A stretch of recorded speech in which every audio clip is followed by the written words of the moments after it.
জানেন আপনি যখন মারা যাবেন মুনকার নকির আসার আগে আরেকটা ফেরেশতা কবরে আসবে যার নাম রুমন।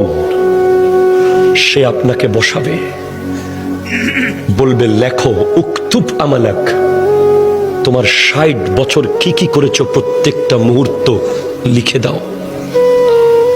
৭০ বছর যা যা করেছো সব লিখে দাও। ৯০ বছর যা যা করেছো সব লিখে দাও।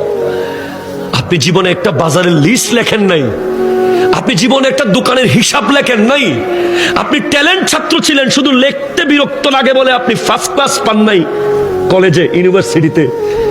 আপনাকে ৬০ বছরের লেখা লিখতে হবে।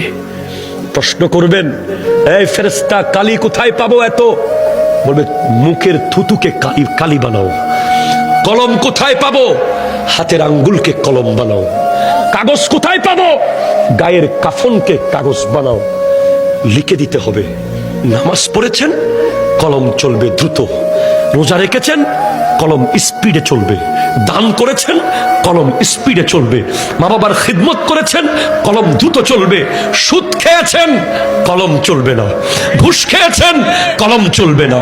জুলুম করেছেন, কলম চলবে না। মিথ্যা বলেছেন, কলম চলবে না। নাটক দেখেছেন, কলম চলবে না। বাটপারি করেছেন, কলম চলবে না। নামাজ পড়েন নাই, কলম চলবে না।